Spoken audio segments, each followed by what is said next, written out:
this big belly, and I was like standing in this super awkward position. Yeah. And like a whole bunch of pictures went on Facebook of me sitting there. I was just like repping the brand with your fat gut hanging out.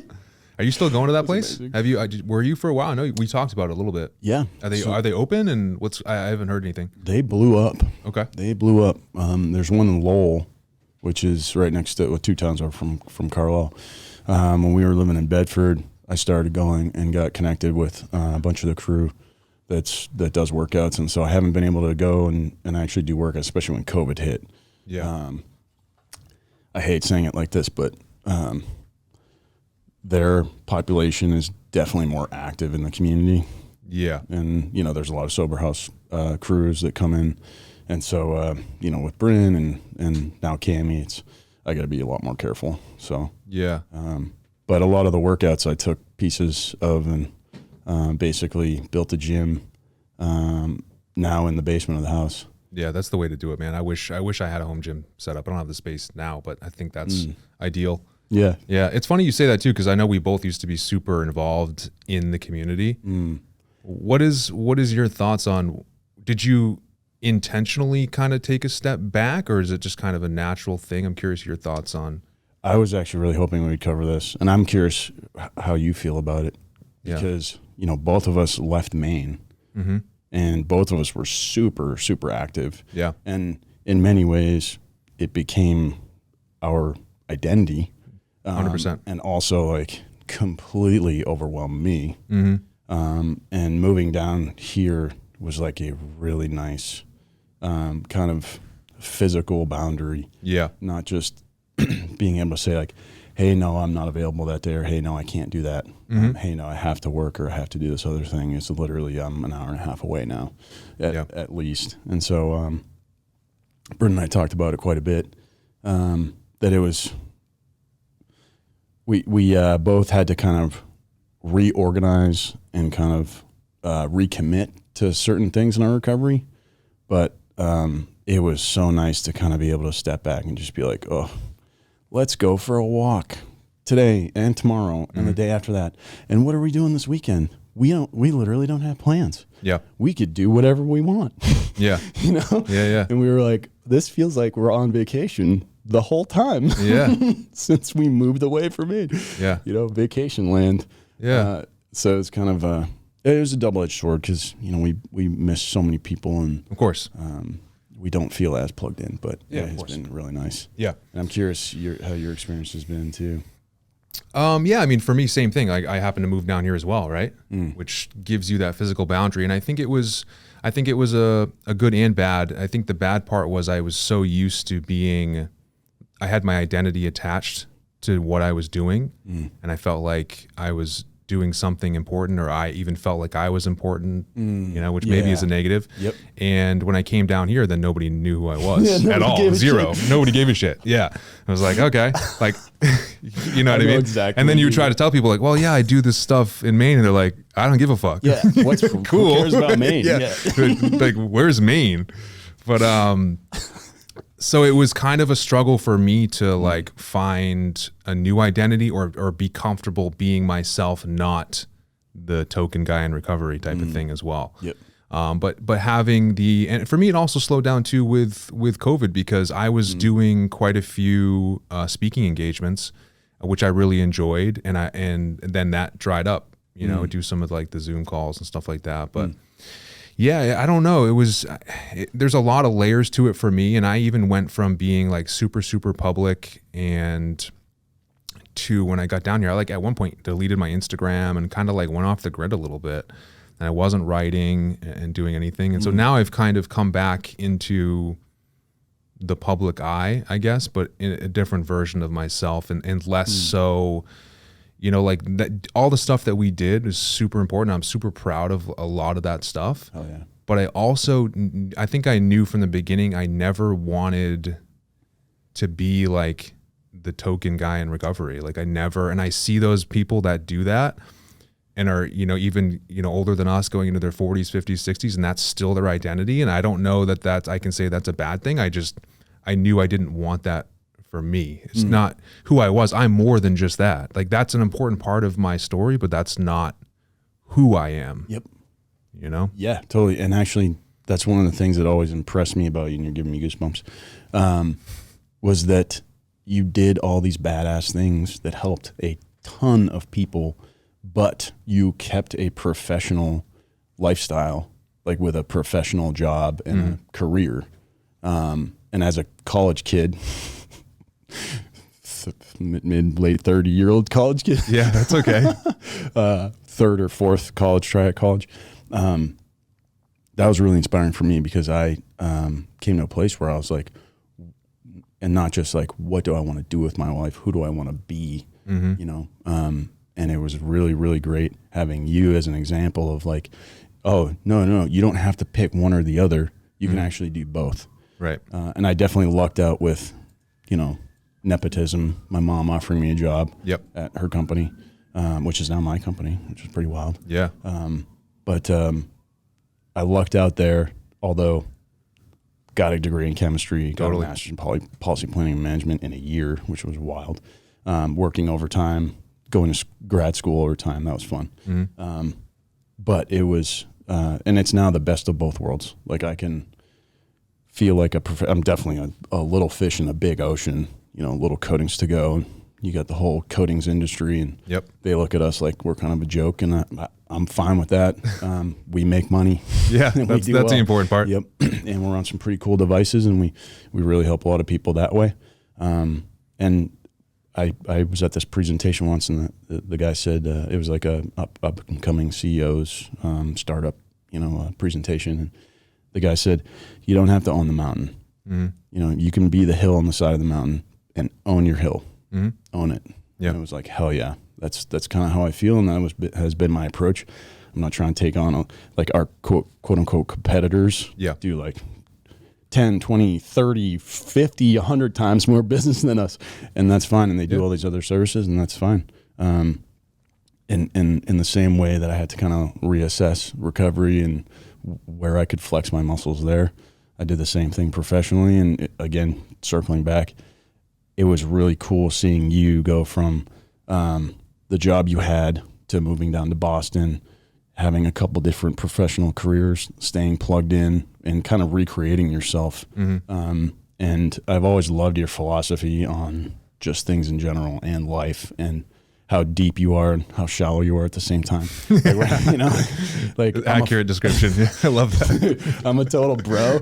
And then I'm also a scientist. It's hilarious. But like seeing you recreate yourself professionally and also in recovery, that made it seem like it was a possibility for me. And so even though when you went off the grid, and I can imagine a few reasons why. I don't want to speculate. Totally. Yeah. And legitimately. But yeah, it was still really nice in the back of my head to know that a person like you existed and a person like you was out there doing it. I appreciate it. Yeah. And it's important to know too, like, I don't think I would have done any of that if it wasn't for you. Wow. 1,000%. You know, there's a couple people that I think were instrumental, and I think you're one of them. And I think Shelby Riggs is the other one. And I truly believe if it wasn't for my connection with her and then you, I wouldn't be alive. And I really want you to know that as well. Damn. You know, I'm happy that I was able to, you know, inspire you in certain ways, which I didn't really realize at the time, you know, through a lot of reasons. You know, I always looked up to you, you know, and thought you were literally as well.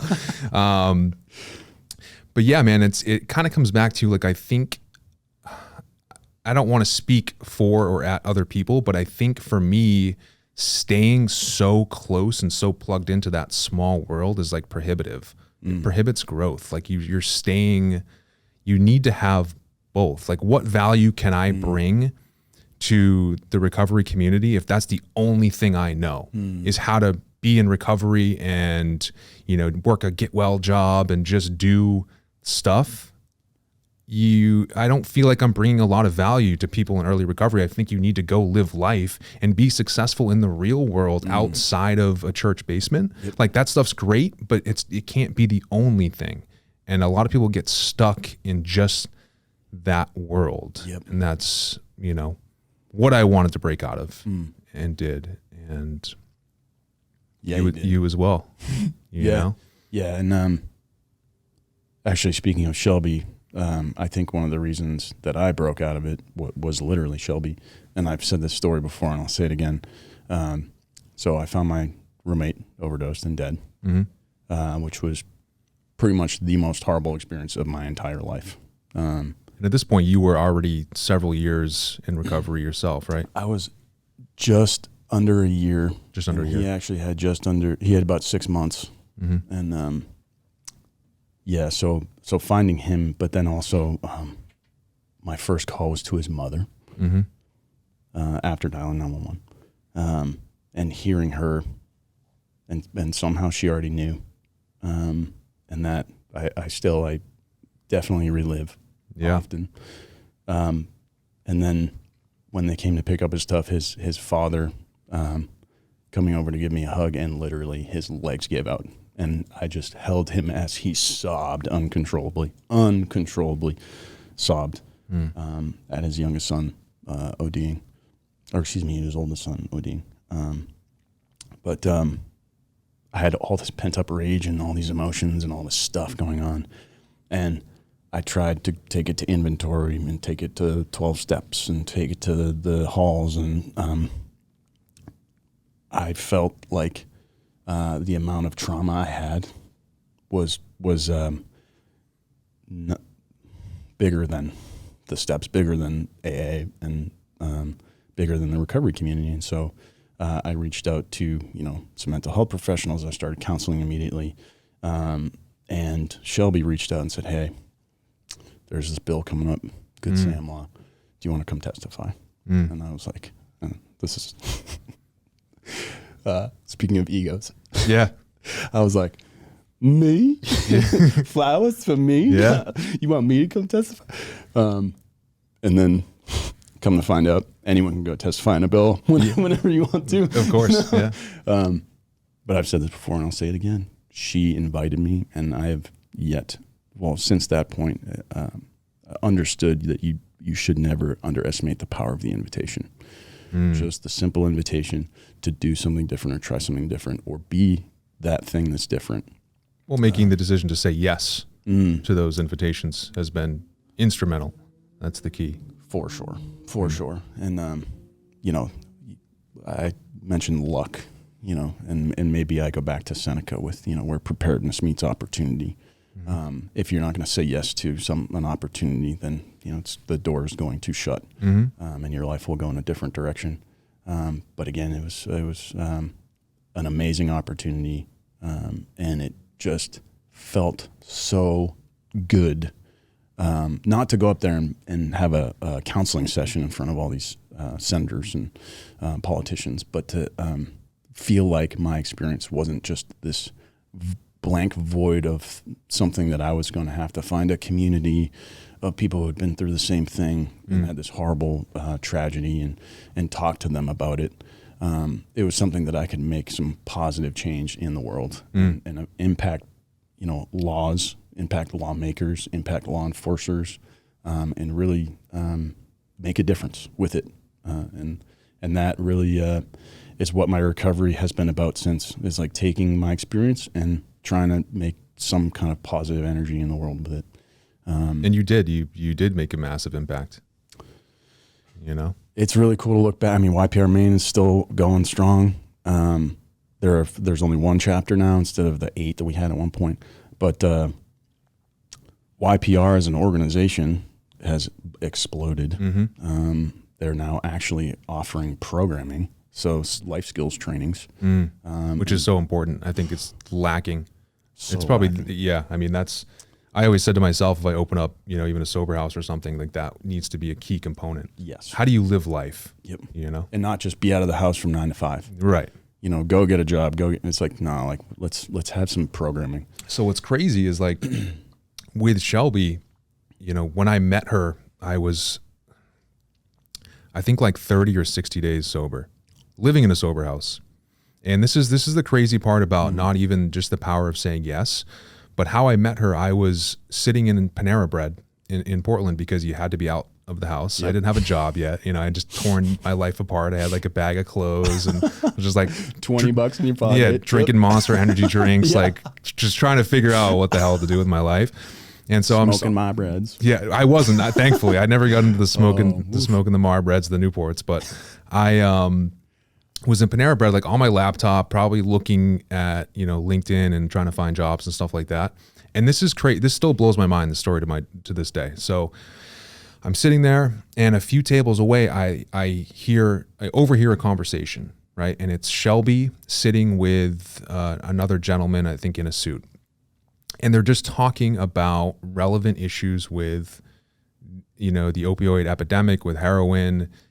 And I can't remember specifically what they're talking about, but obviously it was, my ears perked up. They were talking about things that I knew about. Yeah. And it still blows my mind. I don't know what possessed me at this moment, but I walked over to their table and I just said, "Hey, I just wanted to introduce myself. I heard, some of what you guys were talking about, and I wanted to let you know that, I'm a person in recovery from IV heroin use, and I've, been sober for 30 days or whatever it was." Such a socially, such a crazy thing to do. Yeah. I don't know why, but that moment, that one decision probably saved my life. And it wasn't even, that's a little bit above and beyond of just saying yes. But what's funny is we exchanged information. So it ended up, she was, so obviously Shelby at that time was just launching the recovery coaching program in Westbrook and the surrounding police departments. And she was, somebody that the person she was meeting with, I don't remember who it was, but it was somebody in the state, House, state Congress of some sort, right? And so we exchanged information. Fast forward maybe, a couple weeks after that meeting, and granted, I'm still like, a month or two sober in a sober house, no idea what the fuck's going on. And I am now giving a press conference to all the local news channels talking about how I'm in recovery and, just kind of giving a little blurb about my story, and then it's blasted all over the news. Wow. And to put that into context, up until that point, I had never been honest with anybody around me. It was always stories and like, the times that I wasn't, drinking at a work event, I would make up a reason why. It wasn't because I was trying to be abstinent from drugs and alcohol. Like I had never, nobody knew. Right. Yep. And now all of a sudden I'm on the news saying, yeah, I live in a sober house and this is what I've gone through for the past decade. And, and so then I went from 0 to 100 really quick. And that's when you and I started doing stuff and got honest on the news, which it's, like, I think it's important to get honest. Maybe you don't have to do it as aggressively as I did, but it definitely, it's just insane how that one decision, and think about the timing of us being there at the same time, me overhearing that, them being sitting close enough in that huge restaurant for me to hear the conversation. And then for me to have the balls to like walk over to a stranger's table and be like, "Hey, I heard you guys are talking about heroin. Yeah. I like that stuff too." I used like to smash that. Yeah. It's so strange, but was so profoundly life-changing. It's probably the most important moment in my life, and she's such a special lady, and I'm so grateful for everything that she's done, and I'm sure you feel the same way. Yeah. And then it led to you and I meet. I don't remember how you and I first met, but it must have been through her, I think. So I have been trying to think about this, and I feel like we did something in Freeport. It was like a high school event where you were asked to speak, and like we hadn't met. It was just we were on at different times. Yeah. And so we were sitting at this table. And you went up and spoke, and I was like, "Oh, this dude's hot for starters. He's got tattoos. He looks cool. Yeah, he looks badass." But it was really, really appealing, both the way you presented it and the things you were talking about. And by that I mean, and not to say that people who don't present well don't have something important to say, because they do. Yep. And often I learn the most from, like kids. But you caught my eye. So visually, immediately he was like, "Oh, okay, cool." And then you started speaking about your experience in a way that wasn't like, I'm going to beat you over the head with this, and this is what you can't do because I did that. And I was like, okay, you know, and then, and you put the spin on it that was just like, so let's do something about this together. And we can do something about this together. And I was like, holy shit, all right. I need this dude I mean, I'm going to follow him around to wherever he goes, or I'm going to try to get him to everything I go do. Yeah. And that's kind of what happened after that. Yeah. And that's a great thing about you though, too, is that I think you never took because at that point when I just started speaking at schools and doing the stuff that I was doing, radio, whatever, all the different things that we did, you were already doing that and immersed in that, and you saw me and met me and welcomed me into that instead of saying, you never viewed it as like a ego competition of like, oh, this guy can speak. Like, fuck this guy. Like, this guy sucks. Let's bury him. Yeah, which I really appreciate. And it's interesting too, because it makes me think about something else where it's like, my story isn't, I don't think my story is unique. I don't think I have necessarily more to say or more to offer than 100 other people that you and I know. But because I'm who I am and I look the way that I look, people listen to me more. And that's kind of been like the uncomfortable truth. And that's also why I kind of feel grateful that I'm in the position I'm in to be able to speak and not, I kind of pulled the Band-Aid off so early that I'm willing to talk about anything, and I have, and I've written about everything in the newspaper, from really graphic details about things we've experienced and, you know, sexual abuse trauma and all kinds of crazy stuff, that I'm just blessed that I have this thing that I'm blessed that I am who I am. I look how I look. I can speak the way that I can speak, and I've experienced those things. It's like, it's almost like I'm at a point now where I'm grateful that I experienced those, so somebody else didn't have to, and now I can talk about it in a way. Yep, I know exactly what you mean. Yeah. And so I'll just share a story to kind of relate to that. I was speaking at Portland PD once at this big function they had from officers and, you know, detectives and everybody, even MDE, Maine DEA. Everybody was there. And I was outside smoking a cigarette beforehand, and I remember this guy walking by using a suit, and I was like, all right, this dude is not a beat cop. He's someone. And he gave me the nod, and I was like, hey, you know, go upstairs, speak. He raises his hand immediately afterwards, and he's like, so Andrew, I saw you outside on the way in, and I said, God, look at this, the future of the police department. You know, here's just a good-looking kid on the job. Yeah. You know, he thought I was a cop. Yeah. Literally. Yeah. And there I was there to talk about my recovery, how I worked against law enforcement for so many decades. You know, and you're so right. Like, someone else may not have listened to them in the same way.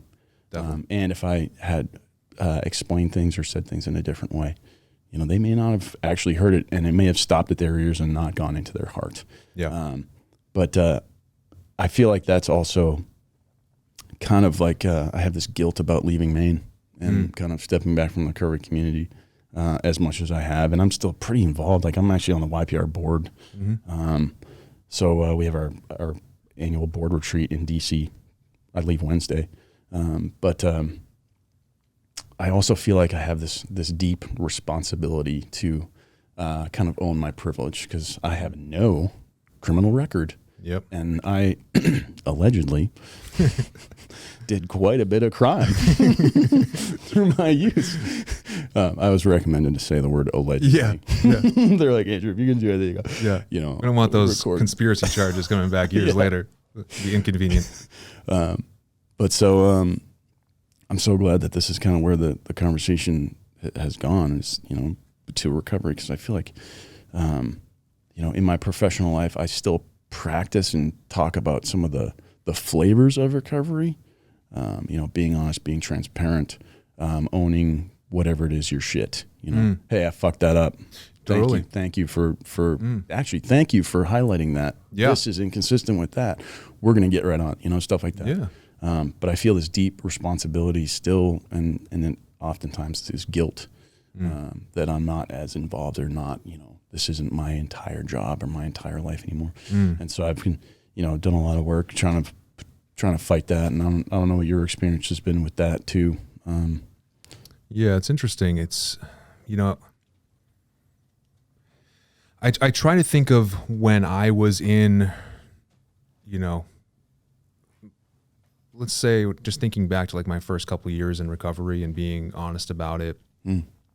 I think the people who had the biggest impact on me, or the people that I was most inspired by, were not other people in the recovery community that we were with. It was people that I would have looked up to in the real world, regardless of my recovery status, who also happened to be in recovery, and just knowing that, and I think that you go even a step further, still being involved, but I don't think you have to be involved in the same. I think you're almost more valuable doing it the way you are now than being just that guy that's Andrew Kiezulas, the recovery guy.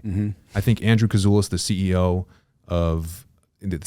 the chemist, I think who's also in recovery, who also isn't ashamed to talk about it. Like the fact that you're the CEO of a company and you're a successful guy and you're not ashamed to talk about your life experience is way more powerful than just being the guy, Andrew Kiezulas, who's in recovery, who just goes around and talks about recovery. Because ultimately the goal shouldn't be just to stop using drugs, right? The goal should be, okay, like how do I have a fulfilling and good and healthy life? And you need to step outside of, the meetings and stuff to be able to gain that. And so if anything, you've shown people, and I think I fall into that category as well, as we've shown people that you can. You don't have to, and nothing wrong about, anybody that's, not living up to their potential or whatever they want to do, or if they do or don't. But you and I aren't still in Portland washing dishes, going to meetings every day. Those things are great and they serve their purpose, but you can do more if you want to. The pathway's there, and I think that's important. Totally agreed. And I think that is what I've been able to continue doing, or feel, I guess, where I'm able to, again, use my experience in a positive way and help someone. And then actually it's taken on so many different flavors too, with, friends, family, nieces, nephews, stuff like that, who are coming up, and not just around drinking and drugs, but just around life stuff in general. Definitely. Which has been great. But that, I think you hit the nail on the head though, like having that as an avenue to feel the growth, to feel the progress, to feel the success, has really made a huge difference. And I don't know where I would be with that. It's actually sort of like you were just saying, recovery isn't just about sobriety, if it was. It might be the least important part. Agreed. It's a symptom. It's a symptom of recovery. It's just a byproduct. Do you feel like you have like short-term memory issues? Yeah. I think we're going to see more studies come out, like real, and then maybe like 10 years from now. Because I same for me. And I've read a little bit of like early kind of studies. I think I'm worried about, from fentanyl use, me having like early, dementia, Alzheimer's.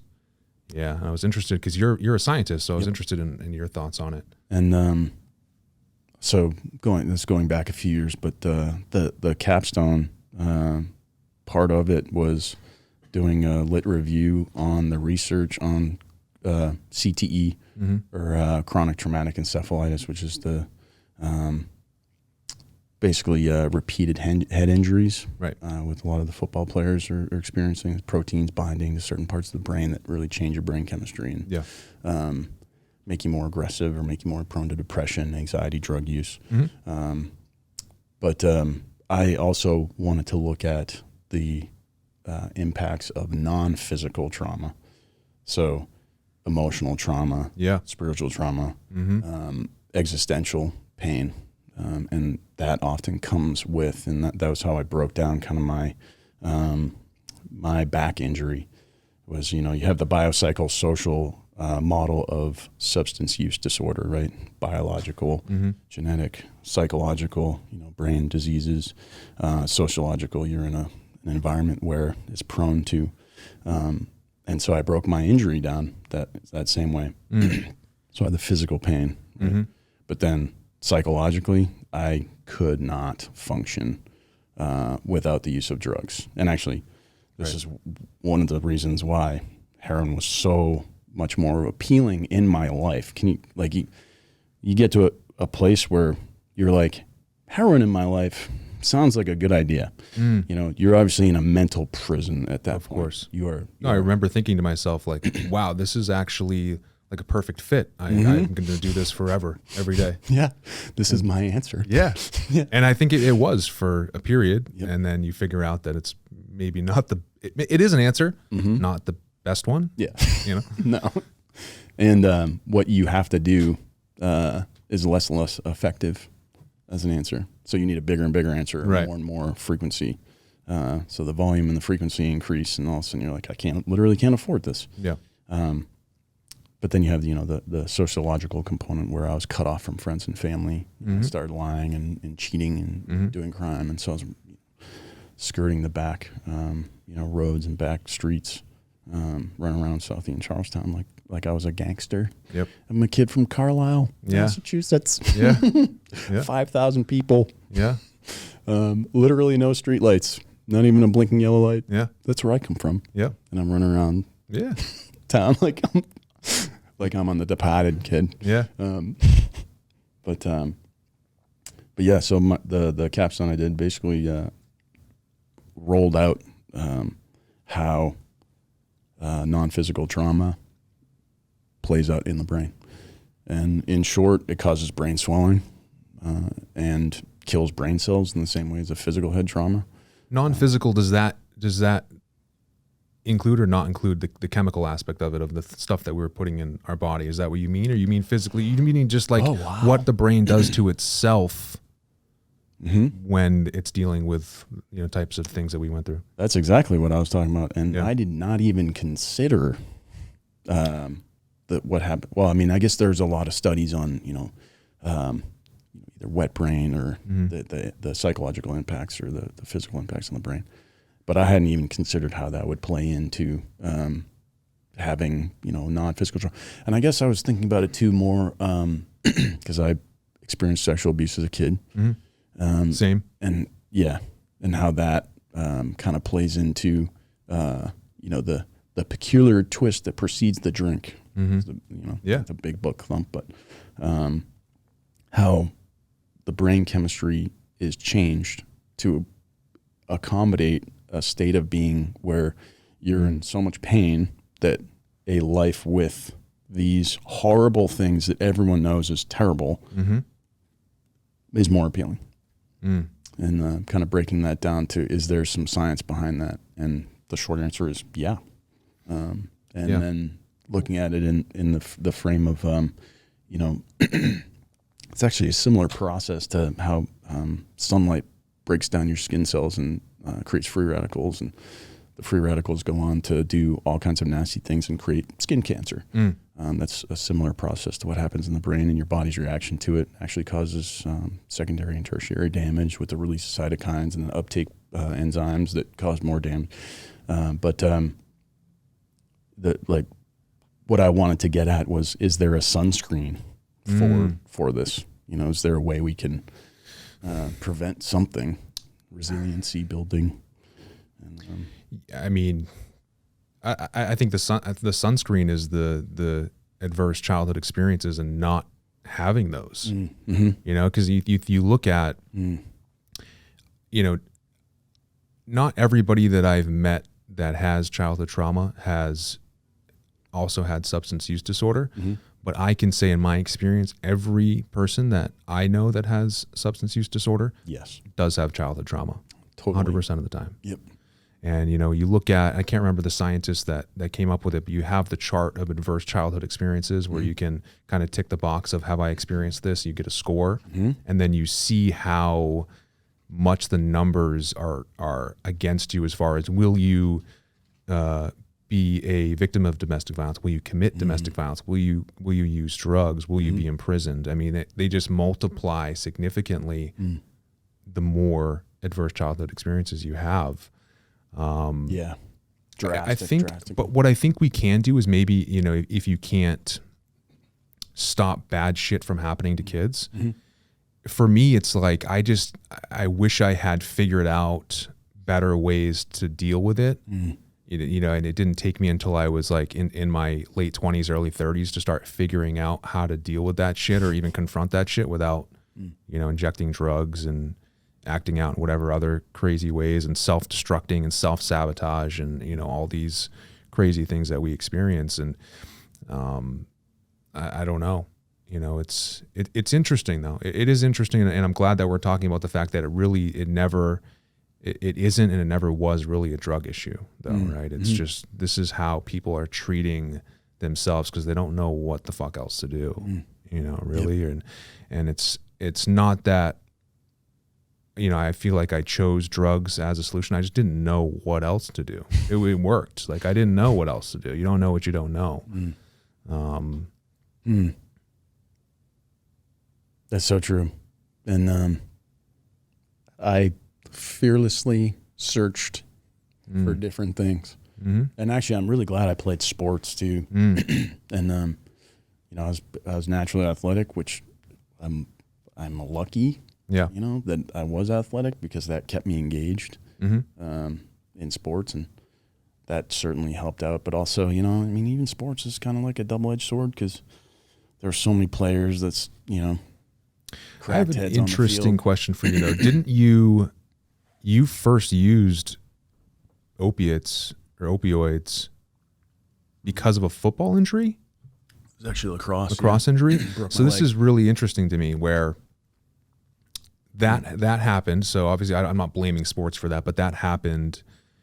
What do you think would have happened if that didn't happen? Like, I feel like you kind of went through this cycle, because regardless of if you ever had an injury and used those drugs, you still were a fucked up kid. Yeah. You know what I mean? So at what point, if it wasn't then, I feel like it would have you would have had to have some sort of reckoning at some point, or maybe you wouldn't, and you just be a miserable fuck forever. Yeah. And be crazy and fucked up, and have, instead of having a wonderful wife and kid and being the CEO of a company, you'd be like living a shitbag life, and your wife and you would be hitting each other and hate each other. And you think about that often? Often. Yeah. And I am fairly convinced, because I was how do I put this politely? In my opinion, smarter than the doctor's tests for bipolar or severe depression or all these things. And so I was able to kind of skirt and con my way and be like, oh, you're asking about that. I'm going to answer this incorrectly or just, you know, not honestly. Yeah. So that you don't put this label on me. And in the same way, I had my life kind of set up like that. And people say, you know, I tell the truth because I can't keep track of my lies. I could very, very easily keep track of my lies, and I did it very, very well. And I think I would have kept that going as far and as long as I could. And it would have been so painful. And, you know, I came to a place where I attempted overdose.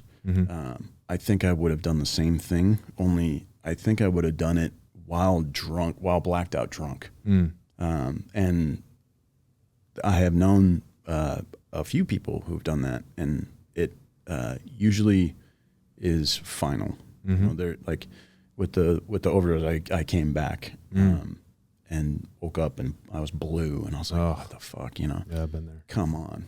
Yeah. All right, let's try 1.5 grams next time. You know, but I think if I had not. And I hate the idea of rock bottoms, right? Because they're, you know, they're a lie, and you know, there's one rock bottom. You have in my opinion, a point where you reach out for help, and there's something immediately preceding that you could call a low. But also, I've had some pretty low lows in sobriety. You just talked about the worst day of my life, and I tried to kill myself. Finding my roommate, in sobriety, in recovery. But I think it would have taken a lot longer, and I think I would have been completely blacked out drunk and maybe hurt someone else at the same time, or done something really, really, really stupid.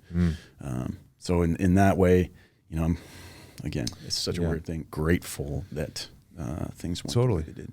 Yeah, me too. And you make an interesting point too about being intelligent, where I feel like, and I consider myself intelligent as well. I would also consider you. Well, thank you. And my point is that I think I prolonged my suffering because I'm intelligent. I think it lasted way too long. Like I suffered and had a miserable, crazy life using drugs every day for a decade. I think if I wasn't as intelligent, I wouldn't have been able to get away with that. Like maybe it would have lasted 3 years, not 10. So it's almost like it doesn't help you. Yeah. You could get out of your own way most often. Yeah, I could figure things out, know, and it's such an interesting. It's interesting too, though, right? So I've always felt plugged into some deeper understanding of the nature of things, and I don't know how else to kind of describe it. I don't want to say God and I are tight, or that I even believe in God anymore. And I have this feeling of an energy, I don't want to turn anyone on or off by calling it God. But I have this I feel like I have had and have this place in the universe. And I just looked around and there was so much pain and suffering. And, I joke about us being deep and shallow, right? I got along really well with all the bros and the jocks. And I also got along actually really well with all the geeks, quote unquote, and all the freaks. Yeah, same with me. Yeah. Yep. And I feel like I understood this life in a different way. And there was also like that emotional intelligence, not just, I could keep track of stuff, or I was smart and I got okay grades. But like I had a deeper understanding of the nature of things, and that actually ended up causing me so much pain because I was like, are you not moved by, or are you not hurt by, do you not think about this at night when you go to, do you not care at all? Like, what the fuck? Why am I fucking broken or something? I think that's normal, dude. I think more intelligent people in general, and it's weird to say like more intelligent, like I'm not calling anybody stupid, but I think like to use like a simple baseline like IQ or whatever or something, like I think the higher IQ you have, it's almost more difficult to live a happy life in a lot of ways, I think. And you're clearly very intelligent. I've known that since before you were, a chemist and a CEO. You're a super intelligent guy. That's clear.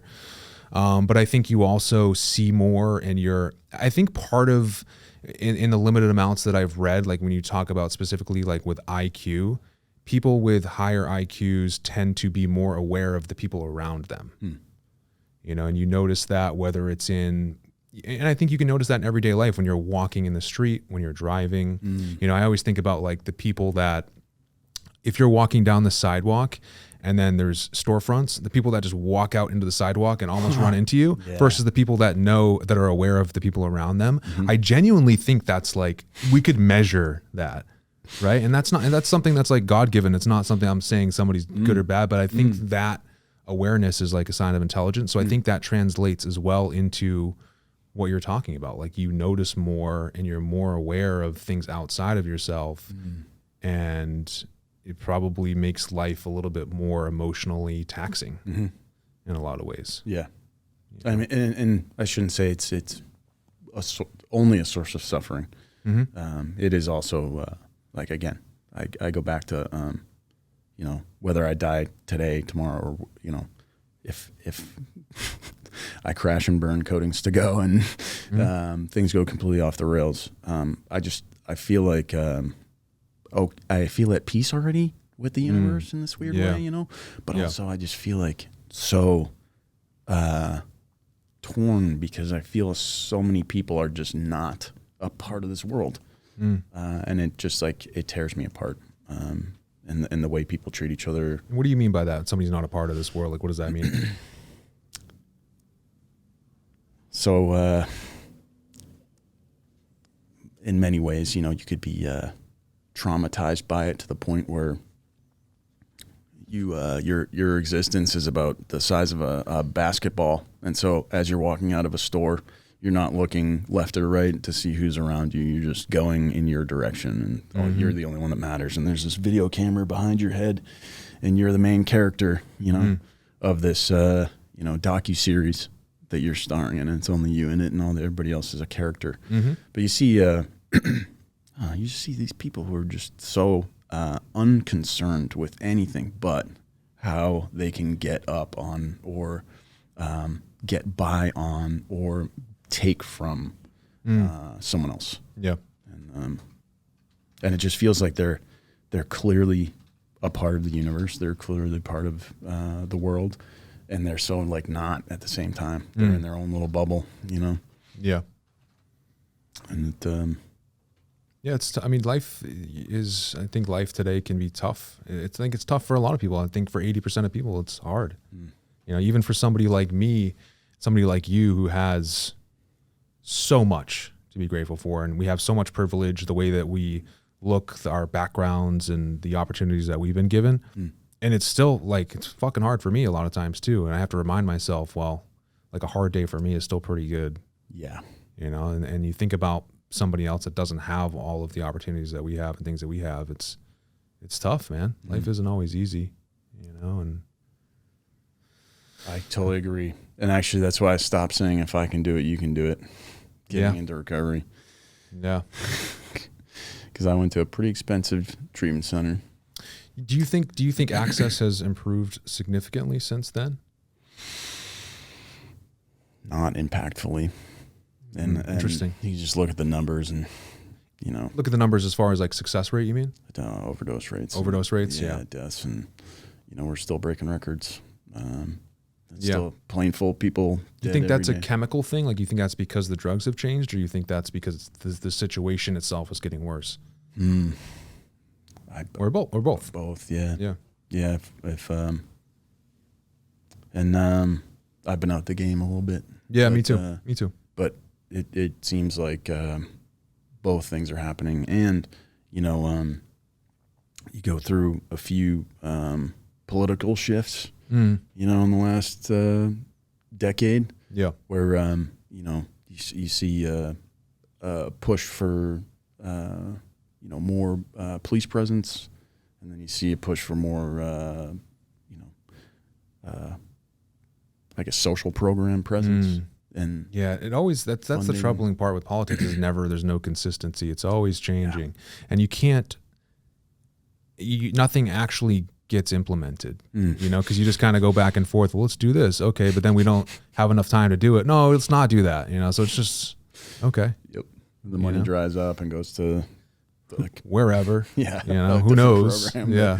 Isn't going to have enough time to really do anything with it too. Yeah. I do think during the time that you and I were in Maine, I do think there was a lot of positive change, you know, and that's something that I hang my hat on. And I think one of the things that I'm most proud of is, so obviously I wrote I wrote for the Press Herald, you know, the column I had there. And I wrote about an experience that I had where it was late at night. So the thing about Maine, so I think Mass is a little bit different, where if you need a syringe in Mass, like most places, you can probably get them like 24/7, a lot of the places. In Maine, where I'm from, wasn't the case. So like the CVS would close at 8 o'clock or something, and then you're fucked. Yeah. Like that's it. And so I remember I was dope sick. I was able to procure some, you know, medicine for myself. But there's a couple lessons in here. First one, the crazy part about being sick, having the substance that will make me better, but not taking it in any other method than my preferred method, preferring to be sick longer until I could get the method that I wanted to use it, which was intravenously, which is crazy to think about to me, because I could have just done a little bit of it and been felt fine, which is just wild to think about in retrospect. But you're so crazy then, nothing makes sense. But my point is, what happened is, I thought to myself, okay, what is open? And I ended up going to the hospital, went to Maine Medical Center, and went to the CVS, not the CVS, they went to the pharmacy in the hospital, and walked up to the girl and asked her for, the certain types of syringes that I wanted very specifically. And this is such a painful memory, because this happened 1,000 times, where you walk up, you're like a good looking white kid. Like a lot of times I'd have like a dress shirt on, cause I was still working a job, and you walk up with a smile and you're like, hey, can I get, the exact thing that people use to shoot up. And they just like the blood would drain from their face. Like you see like their soul leaving their body, and you're just like, I'm a piece of shit. And you're that person. You're one of those. You're them. And then all of a sudden they're just like, you can see how uncomfortable they are. You're like, fuck. And then the whispering to another pharmacist in the back. And then so she went out. This girl in this case went to the pharmacist, who was behind like a little glass thing, and they had like a brief conversation. Then she comes back out and tells me like, we won't sell them to you. I'm like, fuck. So I ended up in this story, and I'll get back to why this is so important and why it ties into the hospital, but I ended up going to a place where I knew there was going to be syringes on the ground. I just knew they were there. And cause whatever, we all know, I guess, if you're in that life. And so it was dark out. So I took my flashlight out on my phone and looked around, found one, did actually go to the corner store and get some bleach and run bleach through it a few times and some water to clean it, and then used it. Yeah. So I'm glad that I bleached it. But picked one up off the ground and used it. Wow. And this story is so important because I wrote about this in the newspaper, which is just a testament to like, I'm so grateful that I was so comfortable doing that, to be able to like write about that shit. But what happened is the executives for Maine Medical Center and Maine Health saw that. They read it and then passed it around all their staff. And they were like, shit, like this is, because I said in the article, I said, I'm walking into a hospital as a sick person, just asking for like the basic human, like, I don't know if it's a human right of just like harm reduction. Like, like if you don't, why wouldn't you give me a clean device versus allowing me to go out, accidentally inject some bleach that's left over and hurt myself or get, hepatitis, HIV, and then I'm back in the hospital. Even worse. Endocarditis. Right? Like, does this make sense? It doesn't make sense to me. I'm a sick person going to the hospital. I need help. And the double-edged sword of that too was like, at that time, walking into a hospital and saying like, I'm withdrawing from drugs, I'm addicted to drugs, they didn't do anything for you. If there was no treatment at all, period. They wouldn't do anything. They wouldn't even take you in the emergency room. And so we wrote this, and they obviously read it and passed it around, and then we ended up, they're so awesome. And then I'm sure I know you've worked with them as well in the past, and invited me to talk to their leadership team. And as this is something that I'm most proud of that probably ever that I've done, is because of that article and because of the talks that we had after that, they started, not a perfect solution, but they started, doing, at least like Suboxone treatment in the hospital. They opened up clinics, so now they went from doing nothing to treating thousands of people, at least doing something, and at least training their staff that when somebody walks in who's sick with substance use disorder, now we have a process of what to do. Right? These aren't people that were like scared of and like, shut it down. You're changing the perception of somebody from like, is bad as a criminal. Like we're not a jail, sir. We're a hospital. Like you need to be in jail. To like, oh yeah, like you're sick. Like that sucks.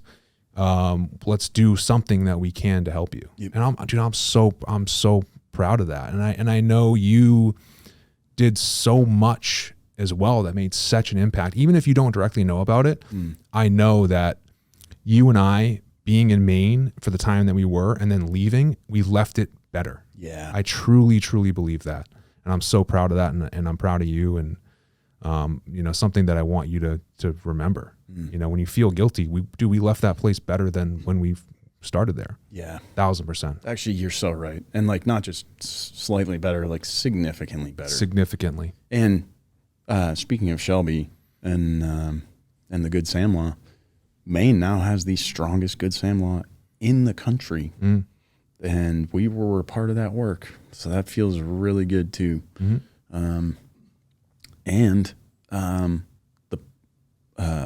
The Rock, the Recovery Oriented Community Campus Center, excuse me, at USM, the first brick and mortar recovery center on a college campus in the history of the state. Thanks to you. Actually, it was Allison Webb. She was like, "Hey, Andrew, we're doing this." I was like, "Oh, I don't know, like, that's a good idea." Okay. She's like, she sent the email out to all the staff. I was like, "Okay." You're like, "Yes, I'm in." All right, let's go. And she's amazing too. Yeah. But that they're still booming, and they had a couple thousand different students visit last year, which is like, wow. Okay, we had like 24, 30. Yeah. And I always think about too, like who is now the new Andrew Kiezulas and Seth Blaze. You know, there's always like hopefully new people coming out, and I would much prefer it be like somebody that's doing similar stuff like you and I were doing, but doing it for a few years versus like you and I still there now. Like, hey, what's up, guys? Welcome. Like, if you don't drink today, you can be like me, still here.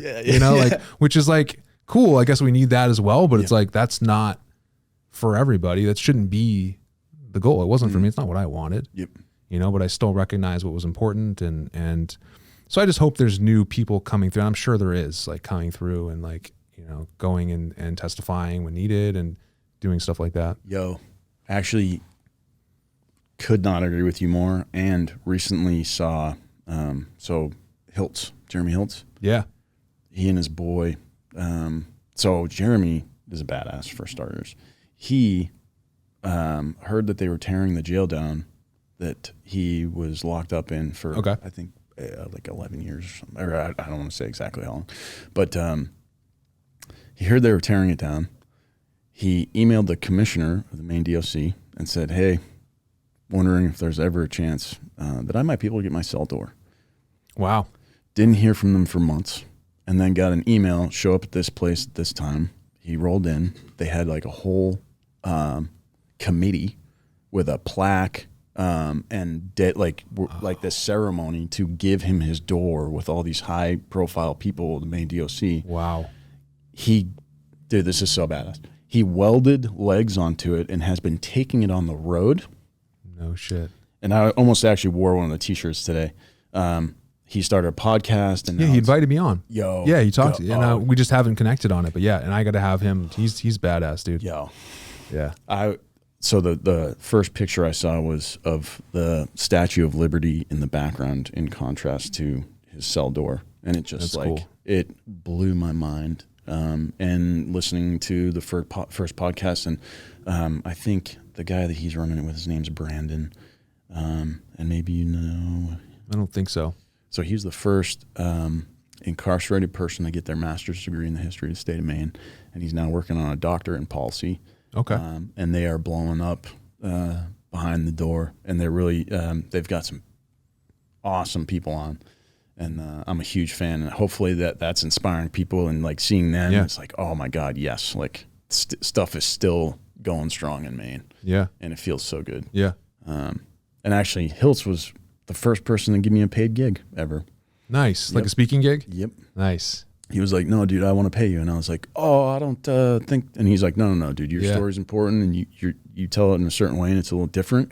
And I want you to feel valued. I want you to feel respected. Definitely. Your time is important, and I want to compensate you for it." And I was like, "Oh, thank you." Yeah. And that completely changed the way. I think we felt guilt about that too. I know I did, because I did a bunch of paid gigs, and I feel like it was felt a little bit dirty to take money. But now I don't think that way. Same. I think I should ask for triple. Yeah. You should. Yeah. And they can afford it. And actually, so part of the work we did with a few different organizations, we set up a rubric for if you're speaking, if you have learning objectives, if they're CEUs, if it's a for-profit, a nonprofit, and like state organization, private, like an expectation, like of what you should. Yeah, that's so helpful. And if it's just your story, if they're, built-in pieces, if you're working with staff to tailor it to what they're trying to get out of it, to who you're presenting to. Is it young people? Is it adolescents? Is it inpatient? Is it high school student?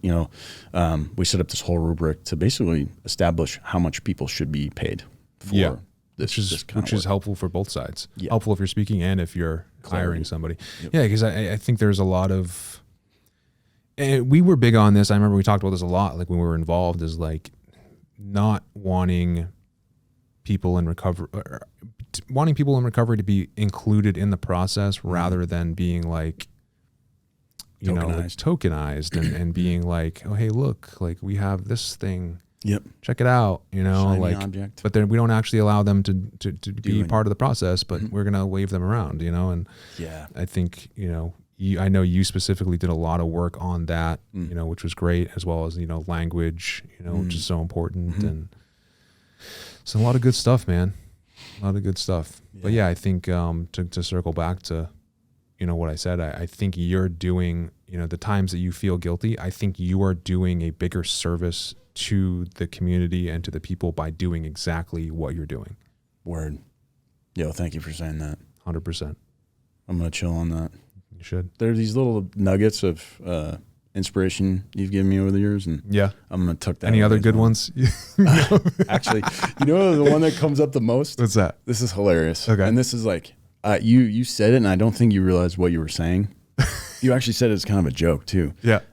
You said, I go to the gym, and I turn the incline all the way up, and then I just go. You were talking about running on the treadmill. Like walking on the treadmill? Yeah. Yeah.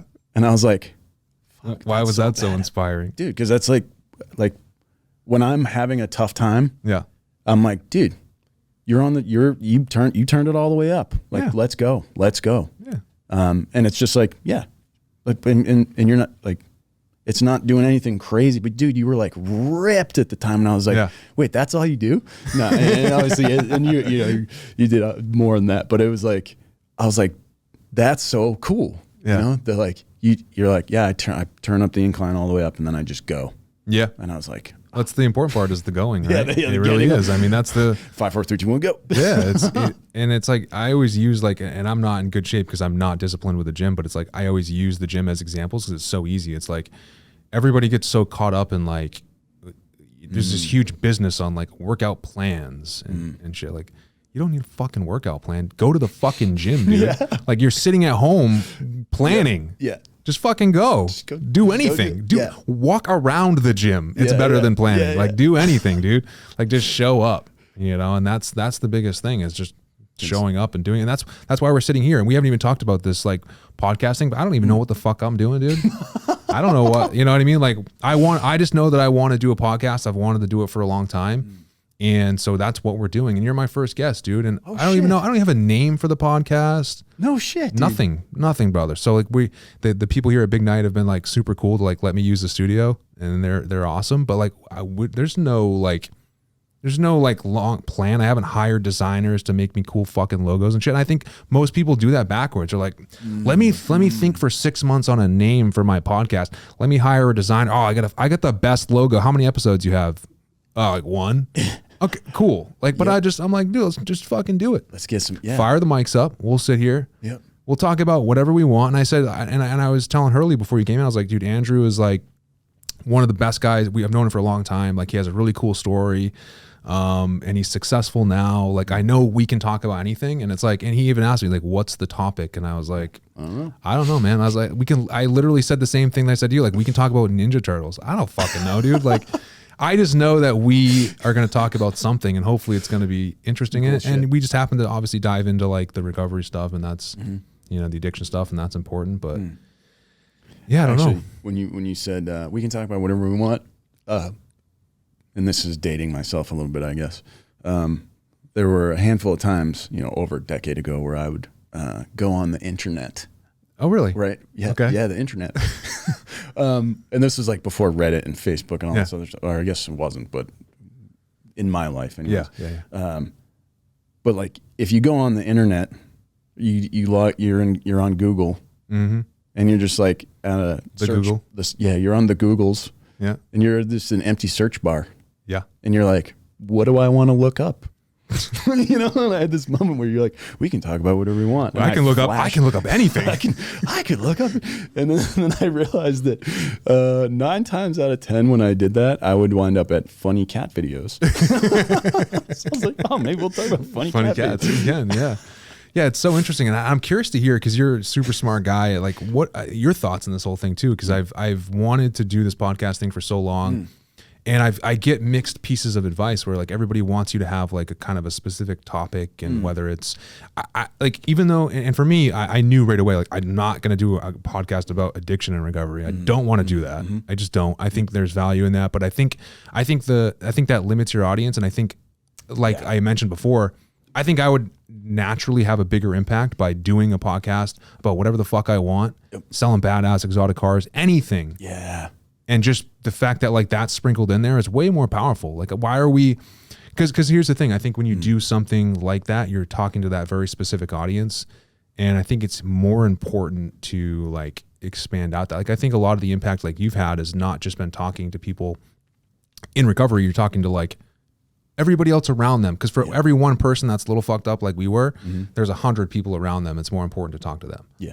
You know, so for me, I don't know, and I'm in the car business, right? I make a living buying and selling Ferraris and Lamborghinis, and meet all kinds of cool people, and go, you know, travel all over the place. F1. Yeah, which is badass. So it's really cool, but it's like, I don't want to do a car podcast either. It doesn't interest me like that, you know, and so that's what I'm trying to figure out, and I don't know the answer, because for me, I just want to do this. I just want to talk to you. I want to talk to whoever I want to talk to.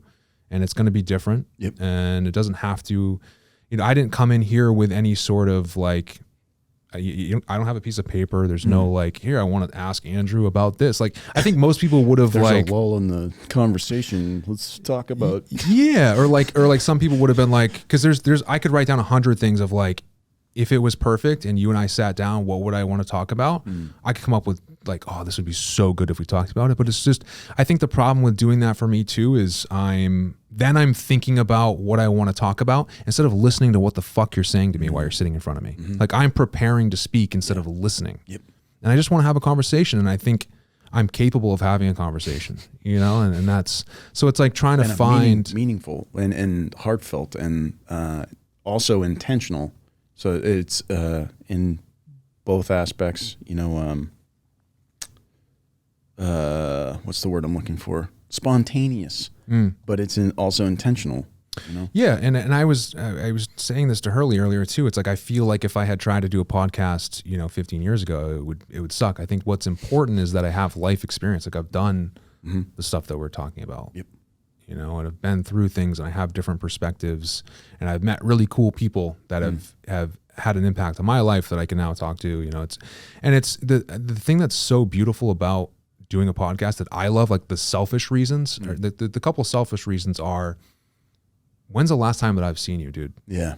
Now I have an excuse where we'll talk before and be like, yeah, let's get together, and then nothing happens. Yeah, totally. Let's go. Nothing happens. Where now I can be like, dude, I'm launching a podcast. You want to come be on an episode? And you're like, yeah, and we commit to a time. We're there, and I don't know how long we've been talking, but now we're talking. Yeah, yeah, and like, we have an excuse to do that. Yep. And it's also, I think it would be selfish for somebody like you, and I guess somebody like me with my experience as well, to not share the shit that the information that we have and the things that we've been through. And this is a natural, easy way to do that, you know? And no shit, dude. Fucking preach. Yo, preach. Right? You're so right, dude. You're so fucking right. And there's like so many things, stupid things that I do that are so meaningful to me. And in some ways, like, I keep them like, they're between me and God, you know, and that's neat. But also, like, selfish though. Yeah, exactly. And I want to share them. They've been so impactful that I want like everyone to try, like, dude, fucking try it. It's so cool. But I feel like I'm browbeating people if I'm like at work and I'm like, hey, everybody stop what you're doing. Yeah. You know? And this is why this is so perfect, because we're not even like, I haven't even really noticed like all the shit that's in here. Like, we're just having a conversation. Yeah. And now, you know, I can take pieces of this and people can find it when they need to find it. And when it's there, it will present itself, you know, certain things. And I think it's valuable, man. And I think for me, it also, and for you, like, can relate to this, like takes away some of that guilt of like, I feel like I'm not doing enough. You know, this gives me something that I truly enjoy doing. Like I love sitting here talking to you because the truth is that you and I, when we get together, we'll sit here and talk about wild shit for hours with no mics and no cameras. Yep. And just to be able to duplicate that, because there's so many times too where I've had conversations with you or with other friends who are really cool that's like, damn, like I wish this was documented. This is like so good. And thinking about like even stuff that's good for me, like when I was, you know, who I was in a previous life, what would I need to hear type of things. And because I do think there's a level to it. You know, we've mentioned how I think you're doing great things by showing what is possible for people that have, you know, childhood trauma and different things that like you and I have experienced. But now you can also do that and live that life, but then still provide some value through content, you know, and still reach people through content without having to be doing it in the way that we were before, which is like so emotionally exhausting and you know, different. And you have to keep doing it over and over again because same thing over and over and over. Yeah. And I feel like, I mean, a lot of the times when it was memorialized, and by that I mean like recorded, it was for some agency that had an agenda that was trying to put on this specific show. Yeah. And, you know, I didn't feel tokenized every time, but there was a lot of that. And when I look back at like what actually made it to a thing, I was like, that's what you fucking took out of that? Yeah. Damn, you just cut out the whole meaningful thing, and then you just got that sound bite, and it's like, yeah, it's like that commercial that we did. Dude, I was on, my face was on TV like every second for years, bro. Years. On my TV, mom, dude, Facebook, you were on, oh dude, my we were God, all over the place. Yeah. I was like, geez. That was so good. Did we get paid for that though? Yeah, I think we paid pretty well. Did we? Yeah. I don't remember. I think it was like $500. I remember it being. Oh, wow, yeah. Yeah. Rich. I was like, damn. for our commercial to run, the ad budget for that had to be astronomical. It was like every like Celtics and like Bruins game for years. Right? Is it still on? I don't think so. I bet. I haven't seen it in like a year or two, but I remember like, and then it went away for a while, then it came back again. And I was like, oh my God. My mom would like send me pictures, like watching the Bruins game. Hey, look, you're on TV again. I was already living down here. Yeah, but that's amazing. I don't know, brother. We got to do this again. Yeah, for sure, dude. I'm down. And you're so right. Like, why? And this is actually something that I've struggled with too for years. So like, do I want to hang out with you?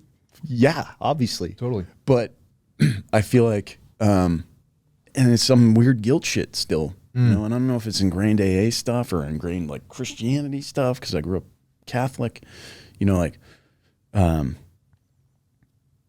maybe I'm like, I don't feel like I'm supposed to enjoy myself or like take time on, you know, like, no, I have to be like doing things, doing work and stuff. And, Yeah. Production. Yeah, I feel the same way. Yeah. Yeah, but this is work. Now we can hang out and call it work. Word. We're doing, honey, I'm going to go do God's work. Some important stuff here. Yeah, we're going to go talk about, I think, Ninja Turtles. But seriously, man, it's like, yeah, this is exactly what I wanted, to have that excuse, because this is, now we can do this. Word. We'll just have, you know. Dude, I'm down. Podcast bro time. Yep. So. I'm fighting myself for making out with you right now. Is that weird? No, it happens often. Everyone. Yeah. I hear that all the time. But thank you, man. I do love you, and I am so grateful for you, and truly, you know, you've had a huge impact on my life, on so many other people's lives. I truly mean that. I 100% mean, I don't think that I would be alive today without you, and the things that we did together, you know, gave me purpose when I needed it, and I really, really appreciate it. And I think the legacy that you left in Maine is never going to go away. We've seen the impact that's had. And I think what you're doing now is exactly what you should be doing. And you have a beautiful family, you have a career, and you are shedding a light of like, here's what you can have in life. And I really appreciate it. And I've always looked up to you, and I love you like a brother. And thank you for being my first unnamed podcast guest. And we got to do it again soon. And we should actually get dinner and not just talk about it. Like, I was going to the four of us get together. Yeah. Well, also, it is lunchtime, and I was going to ask if it's a cheat day or not. I mean, for me now, every day is a cheat day. Nice. So yeah, we can grab lunch. Can I take you out to lunch? Yeah. Hell yeah, dude. Let's go. All right, brother. Oh, dude, thank you so much. I didn't realize this was the opening day. Yeah, bro. I mean, we're just figuring it out, man. That's who better to help me figure it out than you? And yo, it sounds like if I had to start a podcast, it would be like, these are the people that I think are fucking cool, and we don't have to have a rubric. You just fucking talk because you're cool. Yeah. You got some cool ass shit there. Yeah. Well, that's you, man. You're cool. Word. Thank you. Good company. Yeah. And I want to go on a 20-minute rant about my crush on you. Next time. Next episode. Word. We'll have Andrew Kiezulas, episode 2. I'll write out some thoughts. All right, brother. Give me a hug. A poem.